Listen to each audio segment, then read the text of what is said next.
우리 이 시간 더욱더 기쁨으로 하나님을 찬양하겠습니다. 부활하신 주님께서 이 시간 승리하셨음을 선포합니다. 그 승리의 주님, 부활의 주님, 우리 기쁨으로 함께 찬양합시다. 온 세상 창조주, 온 세상 구원자, 모든 것 이기신 능력의 하나님.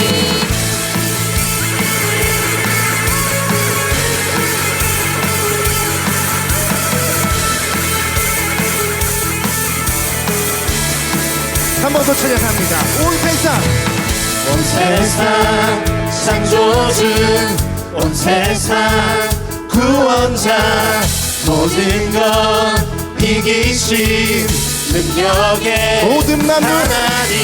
모든 만물 주를 찬양해. 모든 민족 주께 경배해. 모든 승리하리, 모든 승리하리. 열방 없게 되리. 하나님께서 통치하시네. 모든 승리하리. 열방 없게 되리. 위대하신 왕 여호와. 하나님 열방을 우리에게 주셨네. 그 명령 따라서 열방을 하나님 열방을, 지하리. 하나님 열방을 우리에게 주셨네. 그 명령 따라서 열방을 모든 만물, 지하리. 모든 만물 주를 찬양해. 모든 민족 주께 경배해. 모든 승리하리. 열방 없게 되리. 하나님께서 통치하시네. 모든 승리하리. 열방 없게 되리. 위대하신 왕 여호와. 모든 승리하리. 열방 없게 되리. 하나님께서 통치하시네.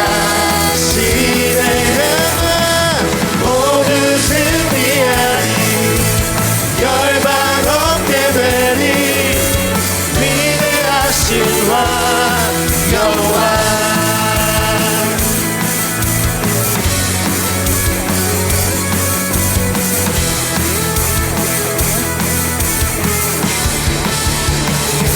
우리 다 같이 박수 치면서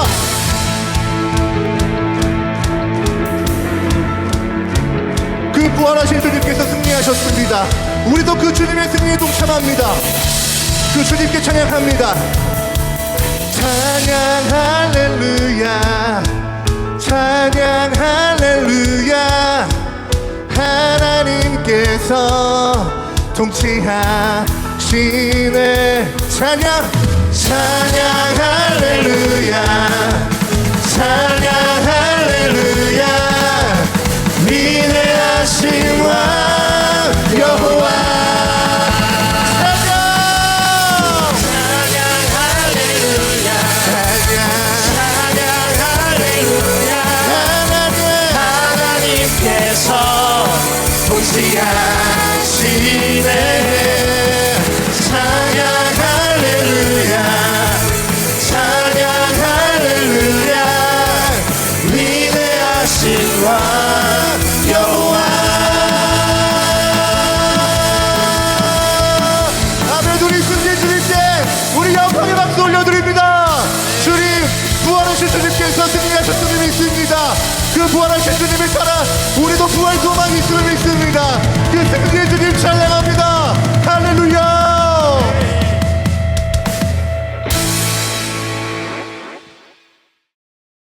오늘 공감이라는 제목으로 잠시 말씀을 나누고자 합니다. 저는 현역 군종 목사로서 젊음이라는 푸른 심장을 나라를 위해 이식한 우리 젊은이들과 함께 울고 웃으며 사역하고 있습니다. 그래서 한 영혼을 그리스도께로 100만 장병을 한국 교회로 보내겠다라는 비전을 가지고 요즘 사역을 하는데, 선교는 무엇일까라고 생각해 보니까 저는 선교가 공감이라고 정의가 되어집니다. 그리고 우리가 왜 학문을 해갈까라고 생각했을 때도 우리가 공감해야 되겠다라는 생각을 합니다. 그런 차원에서 오늘 본문을 함께 살피면서 말씀을 나누고자 합니다. 요즘 나를 기쁘게 하는 일이, 가장 기쁘게 하는 일이 뭐예요? 라고 물어보는 답에 글쎄요 라는 말만 하게 되고, 교회에서 요즘 어떻게 지내셨어요? 하나님은 어떻게 일하셨어요? 나눔을 하면 억지로 쥐어짜가지고 한마디 해야 될 것 같은 또 그런 부담감에 시달리기도 합니다. 사역을 하면서는 남들 앞에서는 항상 웃고 있고 괜찮은 척 하지만 홀로 있을 때 그 괜찮은 이미지가 산산조각 나버리기도 합니다. 그때 여러분들에게 가장 필요한 것은 무엇입니까? 오늘 우리가 함께 읽은 본문에는 우리의 심정을 대변하는 한 인물이 나옵니다. 예수님과 제자들이 어디로 갔습니까? 나인이란 성으로 갔습니다. 그때에 누군가를 만난 겁니다.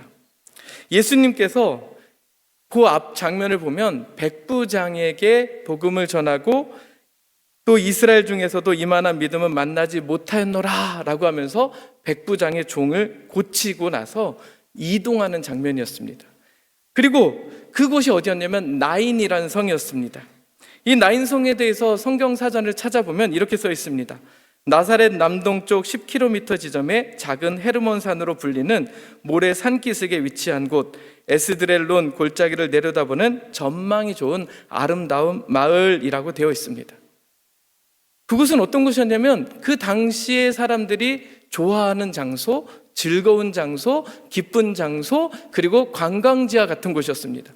그리고 예수님과 함께 더불어 이동하는 제자들의 심적인 상태는 어땠을까요? 로마의 백부장이 예수님을 주님이라고 고백하고 로마의 백부장의 종을 예수님이 치료해 주셨으니 내가 믿고 따르는 예수님은 얼마나 대단한 분이신가 라고 하면서 의기양양하면서 정말 기쁜 마음으로 나인성으로 향했을 것입니다. 예수님이 말씀하신 이만한 믿음에는 별로 관심이 없고 예수님이 치료하신 백부장의 하인에게만 관심을 가지면서 그런 능력을 가지신 예수님과 내가 함께 한다는 사실에 자부심을 가졌을 겁니다. 아마 그곳에서 제자들이 이렇게 했을 것 같아요. 예수님, 백부장과 같은 권세자들 앞에서 어떻게 이렇게 당황하지도 않으시고 그 말씀으로 하인을 고치시다니 정말 대단하세요. 이런 예수님이라면 로마를 몰아내고 이스라엘을 해방시키실 수 있는 거 아니에요? 제가 진짜 최선을 다해서 수행할게요. 그리고 예수님, 지금 저희가 가는 곳 어떤 곳인지 아세요? 전망도 좋고 아름다운 마을이에요. 아직 여기 와보지 않으셨죠? 나인이란 이름값 하는 이 성을 우리가 즐겁게 바라봤으면 좋겠어요. 그들은 지금까지 일어난 일에 대한 흥분과 기쁨을 감출 수 없고 소망과 기대가 가득한 이들의 고백이 계속해서 이어졌을 것입니다. 어쩌면 오늘 우리가 살아가는 사회는 이런 사회일 것입니다. 저는 군종 목사로 있으면서 중위, 대위, 소령, 중령 진급할 때마다 되게 기쁜 마음들이 있습니다. 군생활하는 이들이 또 이병, 일병, 상병, 병장하면서 진급할 때마다 얼마나 기뻐하는지 모릅니다. 병장만 돼도 어깨에 힘이 딱 들어가 있는 모습을 보게 됩니다. 모든 걸 성취하고 모든 걸 얻어내고 이만한 모습 가지면 주변에 사람들도 많이 모여져 있고 좋은 것 먹으러 가야지, 맛집 찾으러 가야지, 좋은 사람들, 좋은 장소 가야 되지 하면서 굉장히 해피하게 살아간다라고 생각합니다. 어쩌면 오늘날 모든 사람들은 이러한 꿈을 가지고 그 나인을 향해서 가고 있는지도 모릅니다. 우리의 사역의 이유는 무엇입니까? 우리의 신학함의 이유는 무엇입니까? 또 제 선교함의 이유는 무엇일까요? 그것은 다 나인을 향해서 가야 되는 것일까요? 그런데 모두가 그 길을 가고 싶어 하지만 다 그 길을 갈 수도 없고 한 무리를 오늘 예수님은 만납니다. 나인, 기쁨, 즐거움이라고 말할 수 없는 정반대 행렬이 나옵니다. 즐거운 행렬이 가고 있는데 마주하고 있는 행렬은 슬픔의 행렬입니다. 장래의 행렬입니다. 그런데 오늘 복음서 기자인 누가는 이 장면을 조금 더 클로즈업해서 우리가 자세히 살피라고 이야기하는 듯합니다. 예수님 곁에 있는 많은 사람들처럼 많은 마을 사람들이 시신을 둘러매고 행진하고 있습니다. 그 곁에 클로즈업해서 보여주는 이는 죽은 아들을 보내며 통곡하는 한 여인입니다. 장례라는 상황만 해도 굉장히 슬픈 상황인데 독자, 외아들, 올리선을 그렇게 보내며 쓰러져 있는 어머니의 모습을 보라고 얘기합니다. 그 어머니의 모습을 보는 것만으로도 충분히 가슴이 아픕니다. 성경은 고아, 나그네, 과부를 사회 전체가 반드시 보호하고 품어야 될 3대 약자로 율법에 정의하고 있습니다. 누가는 이 여인에게 이 죽음의 의미가 무엇이며 이제 홀로 된 여인이 살아갈 모진 세월이 어떤 날들인지를 가늠해 보라고 이야기합니다. 부모 잃은 자식을 고아라고 하고, 아내를 먼저 보내면 상처했다라고 하고, 남편을 먼저 보내면 과부라고 하는데 자식을 먼저 보낸 부모를 뜻하는 단어가 없습니다. 대신 이런 단어가 있습니다. 참척. 정말 이루 말할 수 없는 비통함과 참혹한 슬픔이라고 이야기합니다. 군 생활을 하면서 큰 사고로 아들을 잃어버린 어머니를 만나본 적이 있습니다. 그 슬픔을 군중 목사가 뭐라 한들 위로할 것이며 그를 어떻게 품고 안아줄 수 있겠습니까? 잃어볼 때 우리가 과부의 고통을 다 헤아릴 수 있을까요? 차라리 500만 원이면 보험으로 해결하든지 현찰로 해결할 수 있을 것 같은데 외아들을 잃어버린 그 슬픔을 누가 헤아릴 수 있을까요? 세월이 약이다라는 말로 가늠할 수 있을까요? 2000년 전에 일어났다는 이 슬픔과 탄식의 상황은 어쩌면 오늘 우리가 살아가는 다양한 참사와 재난 가운데, 그리고 저의 전우들로 얘기한다면 연평도, 천안함 그 다양한 재난과 범죄 사고로 인해 통곡하는 울음소리로 들립니다. 각종 사고 현장에서 들리는 엄마 여기 왔다 하며 통곡하는 울음소리로 들립니다. 그런데 더 마음이 아픈 것은 2000년 전 나인성에서 비록 과부였을지라도 함께 슬퍼하며 둘러맨 동네 사람들이 있었는데 어쩌면 오늘의 우리의 슬픔 가운데 상여를 함께 둘러매고 함께 울어주는 이들이 있는지는 다시금 돌아보고 생각해 볼 일입니다. 여러분들이 생각하기에는 같이 울어주고 있는 공동체가 교회가 되고 있습니까? 같이 슬퍼하면서 그 여인과 함께 해줄 공동체가 우리들이 되고 있습니까? 나인으로만 가자고 하는 그 메시지를 붙들고 가고 있습니까? 아니면 이 장례 행렬을 돌아보면서 그들을 보듬어주고 품어줄 준비가 되어 있습니까? SNS에 좋아요를 누르고 공유를 하면서 어떤 분이 이렇게 얘기하더라고요. 좋아요라는 아멘과 공유라는 성찬을 하면서 한병철 씨는 서사의 위기를 얘기하면서 터치만 있는 세계에 촉감이 있어야 된다라고 강조하고 있습니다. 내용도 보지 않고 좋아요 연신 누르고 있는 제 자신을 바라보면서 그 이야기를 들어줄 수 있을까, 보아줄 수 있을까를 다시금 생각해 봅니다. 내 소망, 내 기대, 내 즐거움, 내 기쁨을 찾고 구하는 것이 너무나 중요하기에 남의 절망, 남의 포기, 남의 괴로움, 남의 슬픔을 살피기에는 여유마저도 없고 그 일마저도 어쩌면 우리는 500만 원으로 해결하려 할 때가 있음을 반성해 봅니다. 이때 예수님께서는 큰 슬픔의 3인칭이 되어서는 알 수 없지만 1인칭이 되었을 때 알게 되는 중요한 메시지를 오늘 전해주십니다. 누가복음 7장 13절은 이렇게 얘기합니다. 주께서 과부를 보시고 불쌍히 여기사 울지 말라 하시고, 모든 사람들이 장례 행렬을 무감각하게 지내려고 할 때, 아니 나는 우리 예수님하고 나인에서 기쁘고 즐거운 시간을 즐겨야 되는데 장례 행렬이 오네, 어떻게 하지 하면서 한 걸음 뒤로 물러갈 때, 아니야 이 행렬은 그냥 지나가 버리는 거야 라고 할 때 예수님은 갑자기 그곳에서 과부를 보십니다. 그리고 불쌍히 여기시고 울지 말라고 이야기하십니다. 그 슬퍼하고 있는 여인의 삶 속으로 들어가는 것입니다.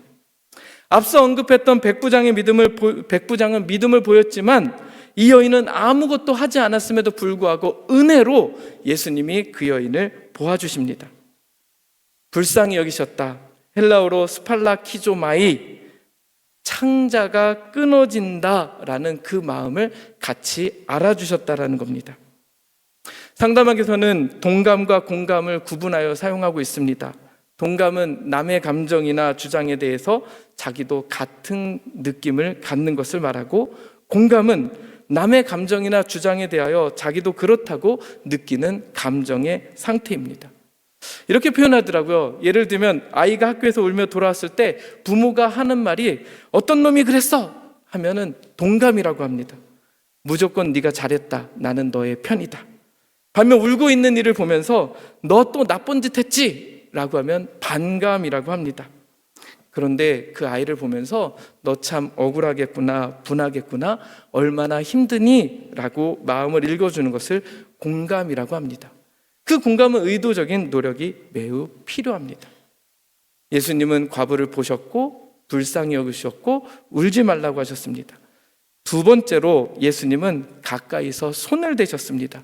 15절 말씀을 같이 한번 읽어보겠습니다. 15절 읽습니다. 시작. 가까이 가서 그 관에 손을 대시니 맨 자들이 서든지라. 예수께서 이르시되 청년아 내가 내게 말하노니 일어나라 하시매. 예수께서 죽은 아들의 관에 손을 댑니다. 누가는 이 장면에 우리가 주목하기를 원하고 있습니다. 유대인들에게 죽은 자의 관은 율법적으로 부정하다라고 얘기합니다. 그래서 관을 들 때나 내려놓을 때나 정결 예식을 한다라고 합니다. 그런데 예수님은 그 부정한 관을 멈춰 세우셨습니다. 그리고 슬픔에 동참하는 마음으로 그 관에 손을 대셨습니다. 왜 그러셨을까? 여기에 중요한 메시지가 있습니다. 유대인이 생각하는 거룩은 부정하고 속된 것을 구별하는 그런 율법에 초점이 있었지만 예수님이 말씀하시는 거룩은 부정하고 속된 것을 지적하고 정죄하고 구별하는 것이 아니라, 판단하는 것이 아니라 그 안으로 들어가서 거룩하게 변화시키는 것이라는 겁니다. 사랑하는 우리 감리교 신학대학교의 믿음의 동역자 여러분, 예수님은 우리의 인생을 공감해 주시고 우리의 울음을 멈춰 주시고 우리에게 손을 대어 주시는 은혜로 신앙의 가치를 참으로 알게 하여 주시는 살아계신 하나님이 되어 주시는 줄 믿습니다. 여러분, 그 마음 깊숙한 것까지 손을 대어 주시는 예수님 바라보면서 우리가 교회를 생각하고 고민했으면 좋겠습니다. 우리는 자꾸 문제 해결을 하고 500만 원으로 모든 것을 풀어내려고 하지만 어쩌면 우리에게 가장 필요한 것은 불쌍히 여겨주고 손을 대어주는, 공감해주는 모습이 아닐까 생각해 봅니다. 미술사 전공의 양정무 교수님은 그림 하나를 소개해 줍니다. 앞에 있는 그림을 하나 보실 텐데요. 마티아스 그리네발트의 이제나임 제대화입니다. 중세 여러 유럽인들이 흑사병 이전에 맥각 중독증으로 많은 사람들이 죽어나갔다고 합니다. 맥각균에 오염된 호밀이나 보리곡물을 섭취해 걸리는 병이라고 합니다. 밀을 주식으로 하니까 굉장히 그 사람들에게 끔찍한 괴질이었습니다. 그런데 이 병 걸린 사람들이 이 병이 치유되기를 바라는 마음으로 유명한 수도원이 있었는데 안토니우스 수도원이 있었다고 합니다. 그리고 그 앞에 이제나임 제대화가 있습니다. 환자들은 이 치료를 받으면서 이 제대화를 보면서 위로를 받았다고 합니다. 왜냐하면 다음 그림에 보여지는 것처럼 이 그림에 있는 예수님은 자신들과 동일하게 맥각중독증에 걸려 있었기 때문입니다. 이 그림을 보면서 환자들은 그리스도께서 내가 겪고 있는 이 고통을 다시 함께 겪고 계시는구나 하면서 위로를 얻었다고 합니다. 이 그림은 하나님은 고통의 구경꾼이 아니라 이 고통과 함께 하시는 분이라는 것을 보여주는 신학이 담겨져 있습니다. 이제 다시 처음으로 돌아갑니다. 500만 원짜리 작품을 깨뜨리고 변상하려는 어머니에게 그 미술관의 관장님으로부터 연락이 왔다고 합니다. 작가님이 이렇게 얘기하셨다고 합니다. 아이에게 부담과 큰 상처를 남기지 않았음 하면서 변상과 배상은 바라지 않습니다. 그런데 그 작가님이 더불어 이렇게 얘기합니다. 아이를 만나서 괜찮다고 이야기해주고 싶습니다. 그 어머니는 아이의 마음을 공감해주고 헤아려 주시는 것에 감동받아서 눈물을 흘렸다고 합니다. 그리고 약속된 시간에 미술관에 갔더니 놀라운 광경이 펼쳐졌습니다. 깨진 작품을 하나하나 그 작가가 다 붙여서 원래의 모습으로 복원해 놓은 것입니다. 작가는 아이를 위해서 깨진 작품에 밤새 하나하나 붙이고 다시 미술관에 전시한 것입니다. 이 작품을 보고 어리둥절해 있던 아이가 다시 그 작품을 앞으로 오니 작가가 이렇게 얘기해 줍니다. 깨진 거 다시 붙였으니 이제 괜찮다. 그리고 아이는 웃음을 찾았고 그 작품을 보면서 공룡을 닮았다라고 하면서 즐거워하고 작품을 감상했다라고 이야기를 합니다. 여러분들은 이 사건을 어떻게 바라보시고 또 과부의 마음을 알아주시는 예수님을 묵상하면서 어떤 마음을 갖고 계십니까? 우리의 신학과 믿음은 우리의 삶으로 분명히 번역되어야 될 것입니다. 우리의 삶은 어쩌면 우리와 함께하는 공동체와 함께 공감하여야 할 것입니다. 깨어진 세상, 죄악으로 물든 세상을 회복시키는 하나님 나라, 어쩌면 깨어진 것 하나하나 붙여가는 모습이 오늘 우리가 감당해야 될 모습이 아니겠습니까? 그래서 저는 누가복음 7장 16절에서 17절을 밑줄을 그으며 읽어봅니다. 모든 사람이 두려워하며 하나님께 영광을 돌려 이르되 큰 선지자가 우리 가운데 일어나셨다 하고 또 하나님께서 자기 백성을 돌보셨다. 예수께 대한 이 소문이 온 유대와 사방에 두루 퍼지니라. 밑줄을 그어봅니다. 하나님께서 자기 백성을 돌보셨다. 하나님께서 자기 백성을 돌보셨다. 하나님께서 자기 백성을 돌보셨다. 이것이 하나님이 이루어 가시는 선교 아니겠습니까? 저는 군에 오는 장병들을 땅끝이라고 고백하며 그들과 함께 사역하고 있습니다. 젊은 날에 의무복무를 해가며 이 나라를 지키는 이들의 상한 마음들 가운데 하나님이 이곳으로 부르셨다라고 고백하면서 깨어진 꿈들을 다시 회복해가는 과정들을 해나가고 있습니다. 이 모든 일, 하나님의 선교, 부러진 조각, 깨진 조각들을 세워가는 이 일, 우리의 신학함의 이유가 되고 우리의 사역함의 이유가 되기를 소원합니다. 사랑하는 어머니 감신의 하구 여러분, 하나님을 알아가고 인간의 삶을 해석하는 여러분의 신학함은 슬픔 행렬을 보고 있습니까?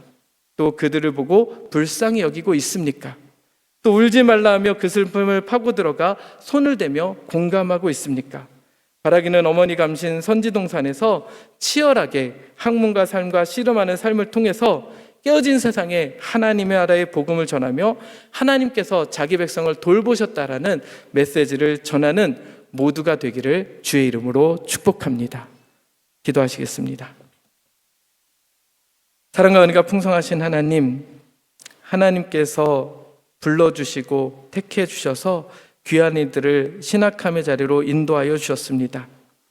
이곳에서 하나님 아버지께서 아파하고 돌보기를 원하는 이들을 향하여서 공감할 수 있도록 도와주시고 공명하게 하여 주시고 하나님께서 자기 백성을 돌보셨다고 하는 선교의 역할을 잘 감당하는 모두가 될 수 있도록 인도하여 주시옵소서. 주님, 그로 말미암아 깨어진 이 세상이 회복되게 하여 주시고 또 교회가 교회됨으로 말미암아 하나님의 나라가 이 땅 가운데 임하게 하여 주시옵소서. 이 모든 말씀 우리 주 예수 그리스도의 이름으로 간절히 기도드렸습니다. 아멘.